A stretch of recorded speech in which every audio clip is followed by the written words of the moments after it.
This video is a film study preview of the Detroit Lions' visit to Lambeau Field to take on the Green Bay Packers in Week 1 of the 2025 NFL season. One of the elements that I think is of foremost importance for Detroit under John Morton is keeping the boundary side focus. And I think there's another layer or element to it that we'll get into throughout the video, and that's basically Jared Goff's ability to recognize defensive alignments and possible coverages to exploit, particularly into the boundary. It almost seems a little bit too simple, like stealing money, if you ask me, in the last couple of years for Goff into the boundary. I don't think all of those were just design plays that are called in a huddle. I think you've got a system that's put in place, and it's going to be stressed this week. Has Morton maintained parts of that system? I don't mean the plays that are run. I don't mean the play calling at the time that things are called, because that's going to be drastically different under a new offensive coordinator.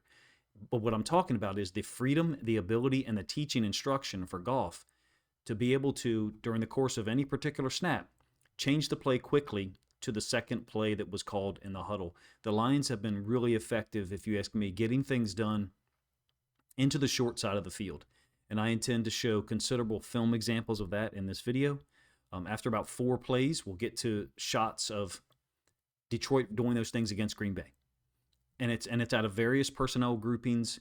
Ironically, Green Bay has chosen to keep their base defense on the field at times. I guess that against 11 personnel, I guess that's to try to mitigate the run game. But in any case, if you want to see how similar Morton's offense is going to be early on, look at where the ball is run. Look at the boundary side attack. If it seems intentional, then that gives you a hint that the system has been maintained and Goff is still in control of it in that manner. And I suspect that's the case. Morton's public statements sound like he's going to operate from the same foundation. I just think there's too much opportunity over there to the boundary to be effective to leave those things out on the field. So we'll get the film started here with a 2-by-2 formation. Gibbs is going to be in the backfield, and this is against San Francisco from 2024. When I say 2-by-2 formation, there's a tight end and a receiver, and then a tight end and a receiver to both sides. San Francisco actually has the numbers, if you ask me, to try to deal with this, because they've rolled the boundary side safety up into the box, if you will, to create kind of a 4-4 look with both corners and press man on the line of scrimmage. You're going to get motion. Detroit's using that to try to create a numbers advantage out here. Additional to that, you've got a combo block by the tight end and the left tackle on this defensive end, and they're going to do a great job in trying to move up to the second level. I think it's Fred Warner that they're trying to close off. The tight end in motion oftentimes is used to help double that edge defender, but that's not how Detroit is getting this accomplished. They're looping that tight end around to go get frontside corner or maybe the frontside safety, who I said was rolled down at the beginning of the play. Warner is in great position here, from the way that it looks. Gibbs just bounces this outside. It's a really nice double. I'll give you the a combo/double, I should say, by the tight end Laporta and the left tackle Decker. Gibbs just takes this to the outside. The boundary safety that we talked about at the beginning of the play can't make the tackle. It's almost unfair with Gibbs, for real, to be so quick attacking into the boundary. You can see on the motion here by Laporta, one of the 2 tight ends that's on the field, the 49ers are bringing the defensive back across with him, clear indication that they're in man. It's also a giveaway in terms of how closely aligned these corners are in a press man alignment. 2-by-2 formation, 2 inside linebackers, but really it almost looks kind of like 4 with the nickel, number 6, and then the strong safety rolled down to the boundary, number 2. And here's the combo that we're talking about is occurring, and you can see these guys' eyes are up to the second level, seeing if they've got to, who's got to peel off, right? If the linebacker goes underneath, then maybe Decker would peel off. If the linebacker tries to flow over the top, then maybe Laporta would peel off. It doesn't really matter given the context of this play. Gibbs stretches this to the outside. A little bit of a fumbled handoff there. It's literally stretch, outside zone if you want to call it, to try to get Gibbs to the outside as quickly as possible, get some horizontal or lateral conflict in the defense. But again, it's to the boundary. I wanted to use this as an establishing shot. Oftentimes teams run things to the boundary out of 11 personnel because it's away from the nickel. That hasn't been the case for the Lions in recent years. It's been 12 personnel. It could be 13. At times it can even be 21. You're not limited to the run game by forcing the ball into the boundary. In this case, it's a 21 personnel setup for the Lions. and the ball is on the right hash. That's usually what I try to use, is the blue line to illustrate where the short side of the field is. In this case, the short side or the boundary is up here, and the field side or the wide side is to the bottom side of our screen. It's 21 personnel. You got a fullback out here as the wide side receiver, and then a tight end as the number 3 set up to the field. It's a 2nd and 9 against the Seahawks. We'll have 3 plays in a row here against the Seahawks. Here's the design of it. You've got the running back releasing into the boundary, really to put this will linebacker in conflict. So if he expands with the running back immediately, which is what occurs on this play, then theoretically the tight end would sit down directly in that space, that vacated space, if you will, by the will linebacker. So you can see Goff is actually not looking there initially. He's looking to the bottom side of the formation or bottom side of the screen, and it's no surprise it's St. Brown, right? Possible in cut in here. Maybe he's going to turn this back to the sideline, a whip route, China out, whatever you want to call it. That's not where Goff goes with the football, because Gibbs takes this will linebacker with him into the boundary, and what that does is leaves all that space for Brock Wright to run onto. My point in showing you this play, again, it's a 2nd and 9. You're able to convert and get a first down, which they turned into a touchdown, is you can use complementary players a little bit more into the boundary than you can to the field.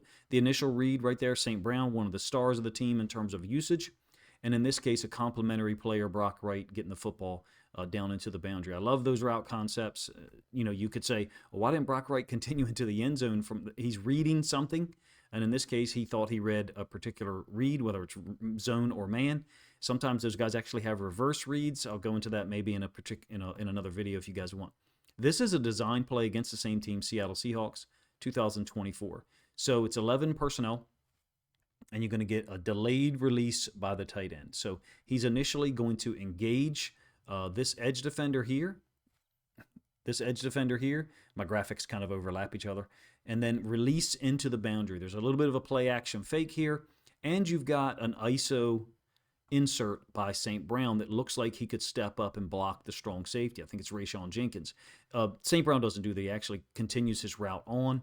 But Goff, in terms of how he execute this, I don't know, first of all, whether each one of these is a called play. This one appears to be so for me, or if it's a check at the line of scrimmage. That's my point. My overall point is that Morton and Goff hopefully have been on the same page like Johnson and Goff have this week in terms of, hey, if we get this look when the ball's on the hash, we can check to this particular play. And I think there's 2 plays called in the huddle. And in some cases, Goff is probably so smart, he doesn't need that second play called in the huddle. But Goff is clearly looking at Riq Woolen here, who plays a lot of man into the boundary. And I think that's one of the hints or one of the precursors to seeing so much boundary side action run in a particular game, is these teams that play man into the boundary with their best corner. In this case, Woolen, he's turned his back to go cover St. Brown, and you can see Goff has adjusted immediately, gotten the ball to Laporta underneath. It's a design delay screen, if you will, or just a delay into the boundary to take advantage of the corner who's typically playing man. And in this case, he's turning and running with St. Brown, all of his focus there. So it's a wide open throw for Goff into the boundary. You get a very similar setup, to be honest with you, on the very next play. It's not the very next play in that game. This is the one I'm going to show you. Again, the ball is on the right hash. It's 11 personnel, so you've got 1 tight end on the field. It's Laporta into the boundary. Motion across by motion across by Williams, and then Gibbs flowing to the same side. So using 2 ultra-quick guys and threatening to the field. There is a slight play fake to the running back by Goff. And then Goff is once again looking to his right side, the bottom side of our screen. We don't have the same setup in terms of St. Brown running this deeper route, right? Because Williams went all the way across the field to occupy. But what we do have is Laporta engaging the edge defender here and then releasing or letting him go to pick up a very well-designed screen that almost hits and goes all the way to the house. These are the types of plays into the boundary. I think, by the way, you have the same reaction here for Riq Woolen. It's not saying that anything Riq Woolen is doing is wrong. He's looking for work. He's got the tight end, what appears to be pass proing, so he's looking for work from the other side, some type of route going in this direction. That doesn't ever show up. And so Riq Woolen has basically occupied himself. Huge play down into the boundary against those teams that play a significant amount of man into the boundary with their best corner, they're looking for an X receiver to be there. They're looking for a Devontae Adams. They're looking for a high-quality X receiver that's going to get a high number of targets, and that's why they put their best guy down into the boundary. Moving on a little bit to Packers film. Look, I could do a video just on this formation. I call it broken bunch. So what I mean is you've got this stack out to the field that, quote, should be next to the attached tight end, which I think is Laporta. But they're widened up, so hence the bunch is broken. Additional, it's closed, so you have tight end nobody. But check out how the Packers have played this from the standpoint of their personnel. First of all, numerically, the Lions do not have an edge down into the boundary with the hash, the ball being on the left hash. It's 4.5 to 5, according to the way that I know how to count pre-snap, and I'll show you a little bit of that in at least one play in this video, perhaps two. The Packers have requisite numbers to stop this run play down here. What I love about this is what the Lions do with the tight end to the field. You've obviously got run action to the boundary with the possibility of a boot to the field by Jared Goff. But how they get this done oftentimes is the right tackle or the field side tackle will dig out the defensive end, essentially a base block, and then the tight end will insert into that B gap and end up taking down this inside linebacker here. Why is that inside linebacker moving, generally in that direction I just drew up? Because he's matching the run flow of the running back. So Laporta's not trying to prevent that linebacker from getting to the run flow. He actually wants to get on the back side of that. So what I'm talking about here is, I think it's Quay Walker pursuing along with, or trying to match the angle of the running back, and the backside tight end working him and taking him down.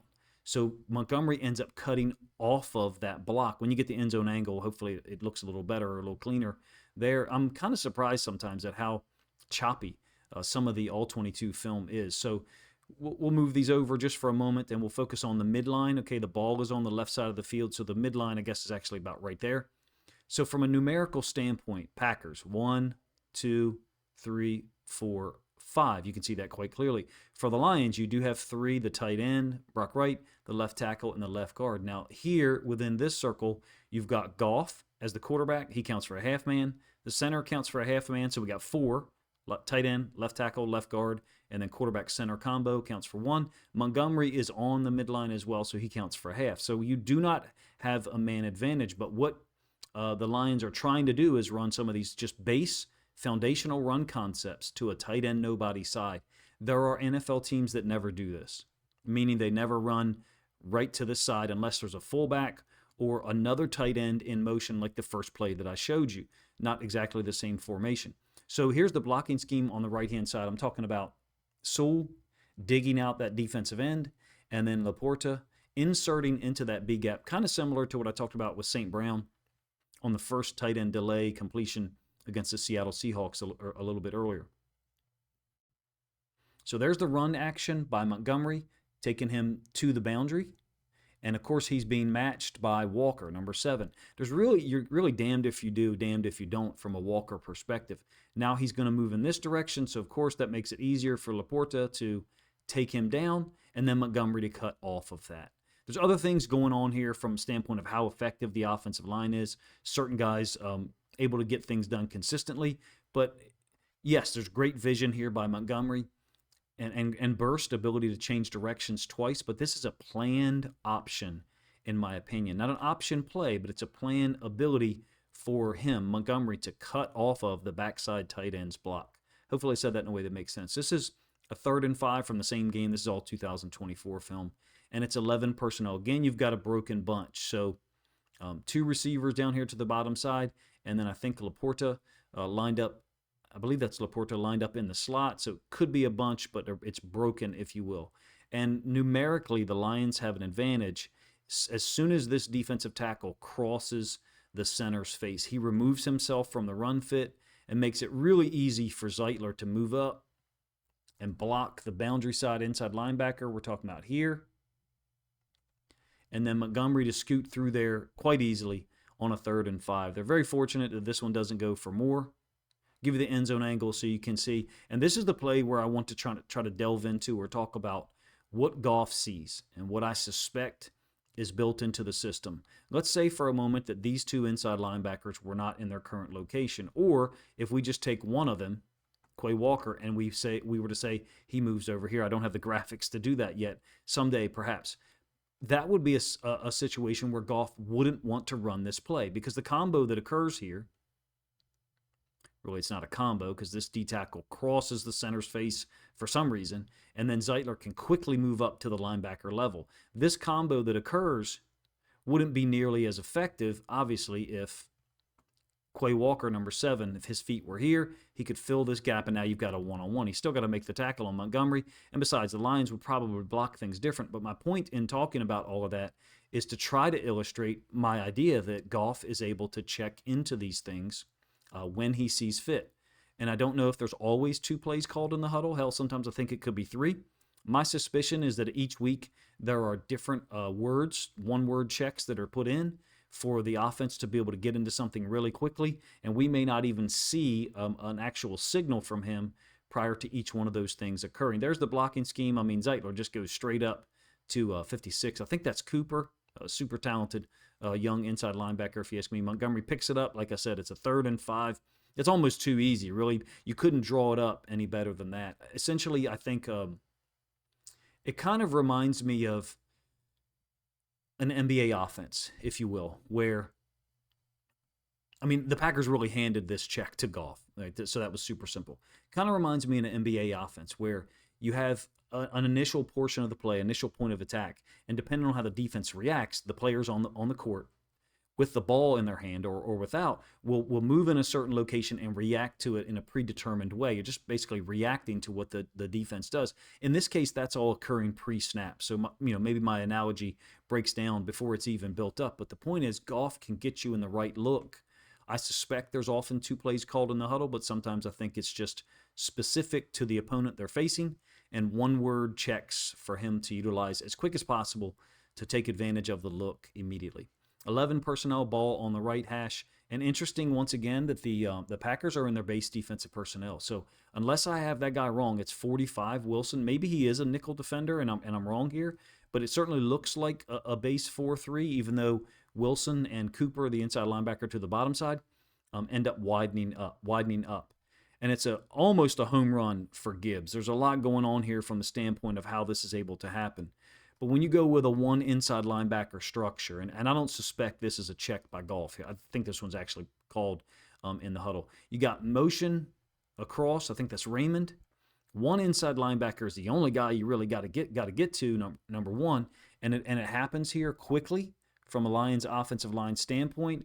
Some of the film that I've watched in the last probably 2-3 days to produce this video reflects really well on Glasgow. So I'm interested to see how he plays, number 1. Number 2, I did just read earlier this morning that he's good to go for this week. I'll give you the end zone angle so you can see kind of what I'm talking about. So there's the 4-3 structure. Again, I don't know if maybe 45 is considered a hybrid safety / inside linebacker. He certainly looks pretty big to me, but the run action we know is going to go to our left. All right, so it's going to go over here by Gibbs. Now, Decker is, first of all, going to cut off 90. So he's going to be able to cut 90 off and prevent him from getting to the play. But additional to that, Glasgow works right up to the only inside linebacker. Again, it's number 7, Walker.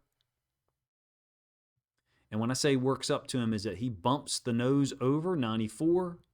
And Glasgow, he knows where the play is going. He knows where the flow is going here. So the reaction of Walker is going to take him in that direction. Our left, his right. His right meaning Glasgow's right-hand side. And you can see what's happened here. He's worked up to Walker, and once again, we've got a cutback or downhill cut by the running back, in this case Gibbs. It looks like he goes from like 2nd gear to 5th or maybe even 6th. However you want to describe it, I'm pretty comfortable. So I know the offensive line is a big part of this, right? The offensive line being able to execute things, being able to cut people off, that's a real dynamic. And the guard, center, guard trio is important to all of these plays and the style of play that Detroit wants to put out there on the field. So I recognize that fans of other teams are pointing to that, saying, hey, they're going to take a step back. They're not going to be 15-2. Well, I'm not really into all that. I'm talking about what Morton has hopefully set up leading into week 1, allowing Goff the ability to exploit defensive alignments and defensive coverages. And I think Goff can do that. What does that mean about Goff? Does it mean he's one of the smartest quarterbacks in the league? I think so, but I don't watch as much film of other teams to be able to compare. I just know that Goff's really freaking good at it, and I think it makes sense for John Morton to take advantage of that intelligence and that ability to make those checks. 11 personnel here with a widened up bunch set, and the Packers are actually in a nickel personnel grouping. You've got one of the inside linebackers, Walker, here walked up, if you will. This is a 4th and 2, by the way, with the ball on the right hash. There's the only tight end. It's a closed formation, so that means tight end nobody. So there's nobody outside of the tight end. And the Packers have once again walked up their corner, number 21, into the boundary with no safety help over the top. Theoretically, he would be responsible for Laporta in man. He's a wasted player here from the standpoint of how this works out. I'm not saying he's misaligned or anything. Walker's being blocked by Laporta. You can see there's a mesh with Goff. Is he reading anything? I don't necessarily think so, but what I do know is when this one inside linebacker system breaks down and you lose that Mike linebacker to really no blocker being used to check him, then you've got a problem. Now, the Packers actually do have an advantage numbers-wise here into the boundary. Kind of tough to see that, but there's the blue line illustrating that the ball is on the right hash. Certainly looks like the left for us. It is for the defense, but the Lions count. You've got 4 of these yellow arrows, so that's 4. And then inside of this circle, Goff is 1/2, Ragnow is 1/2, so that's 5. For the Packers, you've got corner, Walker, who's an inside linebacker, lined up as an edge, and then defensive tackle / DN, that's 3. I'm comfortable if you want to say that Cooper and the nose tackle are both on the midline, so they would count as a half man each. That's 4. This is McKinney, I believe, who could theoretically be 4.5 if you want to consider him on the midline. Go ahead. The problem for the Packers is that post-snap, both of those guys, 56 and 29, go to their right. So they just basically lose 2 players, one of which who was on the midline, Cooper, one of which who I would say is not, McKinney. And then once Sewell takes this guy 91 down, it's over. You have the same downhill cut style run that Gibbs and Montgomery showed earlier on. Easy touchdown on 4th and 2. There's a lot of other things going on here, don't get me wrong, but my point in showing some of this is I get it too that play might not be considered a boundary side run, right? Because the initial flow for Gibbs is in this direction, and he cuts because it's all stacked up. There's still a numbers advantage over here, and that's certainly where the ball ends up cutting. When I say cutting, is where Gibbs ends up going after this initial movement to cross Goff's face. I think Goff is great at finding these weak spots in the defense. Whether some of these are called, whether some of these are checks, I don't know. I would say if I had to guess, I would say 60 to 70%, or maybe even 75, are called by Ben Johnson in previous years. And Goff is checking 20 or 25, maybe as much as 30% of them. And in fact, my own accuracy in doing that live would probably be far worse. I'd probably be sub 50%. But I do know that some of them are checks. And I do know that they have a system in place where Goff can use one word to get them into a look that's drastically different, to get them into a play that's drastically different than the one they initially intended to run out of the huddle. I think this is one of the plays that's just called by Ben Johnson into the boundary to force the defense to respect and recognize the fact that we're willing to go over there as much as possible. So it's 12 personnel, okay? And I know Glasgow's not a new player for this offense, but this is in 2025. But this is the type of play that I think is a jab. I would consider it a jab, maybe a probing right cross, if you will, or lead right cross. Essentially, it's foundational to force the defense to defend into the boundary so you can utilize complementary plays off of it. It's not that other teams don't run this, don't get me wrong. As an aside, 90 is unblocked, because you've got run action into the boundary and possible boot by the quarterback. If you were to get this reaction from 90 in a game, the very next play would probably be a boot. So what I mean is 90 is obviously chasing down the line to get to Montgomery, who's got the football. He actually does end up impacting the play. As an aside, from a numbers standpoint, this safety, sure, people can count him if they want to, but when you get the end zone angle, I'll show you, it really doesn't matter the way that this particular play works out, meaning the safety, is of no consequence to how this play ends up being effective. 6-7 yard gain, whatever you want to call it. The point is the Lions are jabbing, and they're getting something out of it to build things up for later on. You have 5 for the Lions from a count standpoint, or 5.5, excuse me, and either 5 or 5.5 for the Packers. That all depends on whether you're willing to count the safety or not. He technically is to the right of the midline from a Lions perspective. If you have that situation where you have even numbers, all you got to do is make sure you get the backside nose tackle and backside inside linebacker cut off, and you should be in business with a running back as talented as Montgomery or Gibbs or really most guys in the NFL. If you can cut off the backside pursuit, then they don't have the ability to stop the play numerically because you've got an extra player, theoretically the guy with the ball. So check out how Zeitler is getting this done, first of all. Okay, this is Zeitler, the right guard, who's since moved on, I think, to Tennessee. He's comboing while Ragnow is working up to the defensive tackle. So Ragnow is taking this guy, this D tackle, over, and then Zeitler is going to move up to Walker, number 7, who seems to be talked about a lot here. Additional to that, the backside linebacker, the one I spoke about at the beginning of the play, is being taken over by Decker, the left tackle. And it's really over at this point in time. When Decker and Zeitler have got up to the linebacker level, you as an offense have got an opportunity for the running back to do whatever he wants because you've got things blocked. So I'm not saying that he should be bouncing this one outside. This is just a general statement. You give your running back not a 2-way go, but almost a 3-way go, in my opinion. Again, when you get 90 chasing down the line of scrimmage like he does here, the very next thing you're going to call, obviously, is a boot because he's taken himself away from that play, and that's why I say this. And I think this, probably end up being a call in the huddle. I don't have any idea really what the next play was. Going to move forward or backward a little bit, depending on your perspective, and talk about the game that was in Detroit later in the season. 2nd and 7. This is 13 personnel, so you've got 3 tight ends up here to the top side, and that should elicit a base defensive reaction for the Packers, and it does. 2 inside linebackers here, and then one that's kind of walked up to the field. It's a base 4-3 response with 2 safeties at depth, and then 1 corner here, Nixon, and then 1 corner here up to the top side of the field. This is not to say that teams can't, that the Lions don't attack to the boundary with the pass. They certainly do. This is a 2nd and 7. I think this is just to create a manageable 3rd down or 4th down, if you will. 3-step drop by Goff. So he's trying to get rid of this ball quick because you got 2 quick routes, one of which is by Laporta in motion out into the flats, and then the other one is St. Brown, who's kind of turning this way. It's not an out route. It's almost a snag, but it's a snag with a turn to the outside, if you will, and it's quick from Goff to St. Brown. I think he got 4 or 5 yards. Again, just to create a manageable 3rd or perhaps 4th down. A couple of other illustrations with the pass. You do have another broken bunch here out of 12 personnel. So Laporta is down here, and you've got the stacked receivers to the bottom side, the right-hand side of the offense, with the ball originally starting out on the left hash. 4-3 response from the Packers. Will linebacker is apexed, and then, you got 2 inside linebackers there. The 3rd one is kind of apexed out. Apex just means widen up to split the difference between the tackle and the number 2 receiver. So first of all, you do have this corner kind of being occupied by Jameson Williams, who went in motion.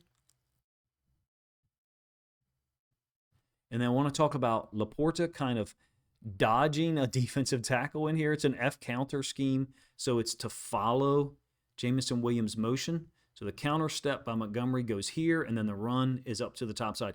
Montgomery will kind of disappear here for a moment underneath of Quay Walker. The all-22 angle is really cool here, but Laporta's trying to get there. When you get the end zone, you'll be able to appreciate it hopefully a little bit more, that the D-tackle really disrupts things, if you ask me. He's really reading, I think, the pulling guard. Here's the 2 tight ends, Brock Wright to the play side, Laporta to the field. As an aside, I love this formation, the broken bunch out of 12 personnel. I love the way that Detroit has ran it, I should say. It's a unique formation. It's 3-by-1 in that there's 3 receivers to the right, but you can see how quickly it is to get Laporta over here and create a 2-by-2. I fully believe that Goff uses this formation in particular to check in and out of plays, and he doesn't make a show of it, meaning he doesn't make it obvious for all of us, the fans and the commentators. Of course, the mics are on the field oftentimes, and you do get audio. I think he does quick checks out of this formation in particular. Motion by Williams, like I said. This is the same play from the end zone angle. And then the pulling aspect with Zeitler to pull and kick, and then Laporta to follow. This defensive tackle, nose tackle, look at how he's canted kind of the wrong way. He's trying to step to Zeitler, and then just a great job by Ragnow to get up under him and drive him back. But he does kind of disrupt Laporta a little bit, who still is able to fight his way to get to the inside linebacker that would otherwise be unblocked. Again, we're talking about Walker, right? If it weren't for Laporta fighting through this and staying on his feet here, he gets disrupted and almost knocked down, then Walker is absolutely unblocked. It kind of didn't matter in the context of the play because Montgomery is able to break away from 1, 2, maybe even 2.5 tackles. The point is, when you, out of various formations and various personnel groupings, Goff pre-snap is able to make checks, get them into a better play than perhaps the one that was called.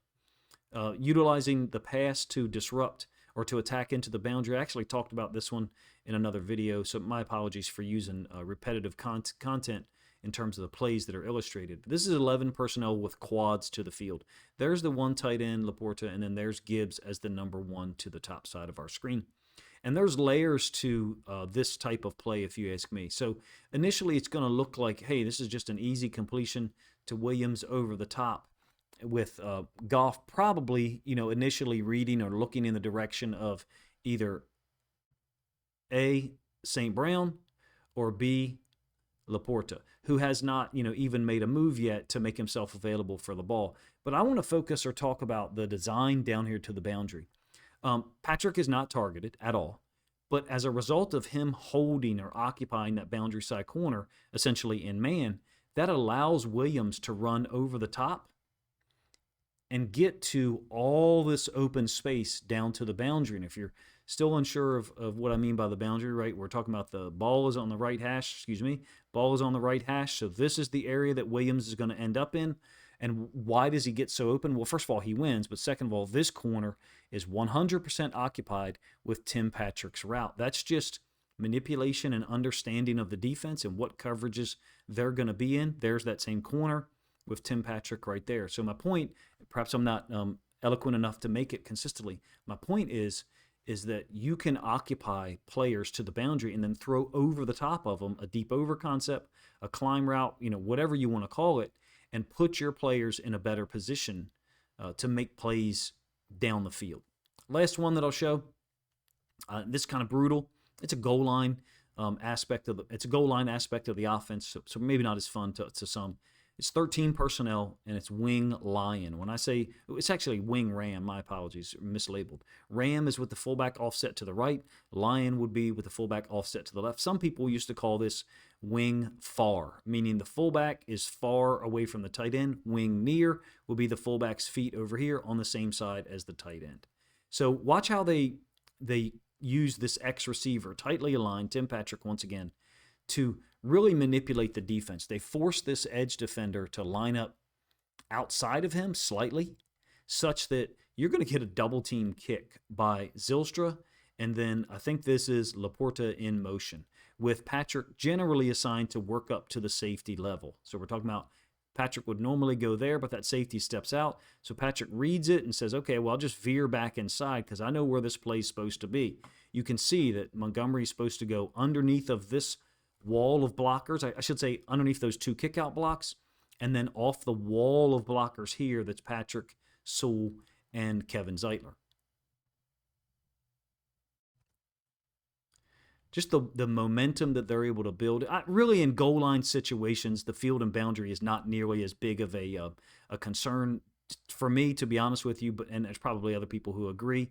I just think it's something to point out as much as possible, because Ben Johnson's attack was so heavily focused on attacking to the boundary. That tightly aligned wide receiver that I just pointed out, Tim Patrick, another element of the offense that maybe I need to share those things more often, essentially to force the outside linebacker edge defender to widen up and then run a kick concept underneath of him. It was like 6 for 7 last year with those tight alignments and sure enough, a run concept underneath of that widened alignment and a kick out concept. In any case, this is my I guess, third preview of the Lions' trip to Green Bay to take on the Packers. I think they are one of the teams, along with the Ravens, who take advantage of going into the boundary the most. The Ravens under Todd Monken in 2023 and 2024 were on par, close, I should say, with the Lions. The difference being, I don't think that the Ravens had built in as many checks to run into the boundary, whereas Jared Goff and Ben Johnson were confident to do so, oftentimes on a 2nd and 9 or even a 3rd and 5. I think a lot of this was on Goff. And that's the interesting thing about now Ben Johnson being in the same division, is if you believe my assertion that they had a system set up where Goff on the field was able to check into plays, but particularly into the boundary, and Ben Johnson gave him certain things to look for. Well, now that those two teams play each other twice a year, and Ben Johnson's the head coach, it makes it super interesting, if you ask me, and you can recognize why some of the Lions fans and even coaches or people associated with the team were somewhat turned off by that fact. In any case, I do think that you as a fan can look early in the game, early in every game, and say, okay, are we running many plays into the boundary, or are we getting the ball on a hash and generally going to the field? At minimum, what I'm trying to do here is open as many eyes as possible to pre-snap awareness. I'm talking about you, the fan, the viewer, where the ball is located, and then what formations the Lions are in, and then where the ball ends up going, and hopefully give you an idea of what Goff might have been doing under Ben Johnson, and I hope still is going to under John Morton, which is basically be the system. Have the ability to check into certain concepts into the boundary, or the field for that matter, but wherever there's a numbers edge, wherever there's a numbers advantage. If you recall the 3rd and 12 or 3rd and 13 run against the San Francisco 49ers, I believe in the second quarter, to Gibbs, Goff absolutely checked into the right call. I probably should have included that in this video, but it was to the field. And so it doesn't matter to me where the numbers advantage is. The point is that Goff can recognize it, and hopefully Morton, just like Ben Johnson, has given him the ability, freedom, and teaching to be able to do that this week and every other in 2025. I think it's a big deal. In my opinion, I think it's one of the things that helped push the Lions offense to another level, to new heights in 2024. I hope Morton has retained as much of that system as possible. I'm not talking about exact plays, nor am I talking about play calling, when and where Morton calls a certain play. I'm talking about a system in place that utilizes Jared Goff's experience, his unique intelligence, and his familiarity with all the players that are on the field for the Lions. I know that they drafted some new guys, Tate Ratledge being one of them. Christian Mahogany will be a second-year guard. Otherwise, most of the players who are familiar with this type of system are in place, other than Isaac Tesla. In any case, this will probably be my last long-form preview of the game. My original goal or intention was to make these previews in the 15, 18 minutes variety, and I've certainly failed in that regard. If you enjoy long-form content, you're probably still listening. If you do not, you've probably tuned out well before now. In any case, if you enjoyed the video, please let me know in the comment section, number one. Number two, if you think other Lions fans would enjoy this film study look with some of my thoughts about the system that was in place with Ben Johnson and Jared Goff, and hopefully still is with Morton and Goff now at the forefront of the offense, then please consider grabbing a link to this video, sharing this out on social media to help this content get more reach.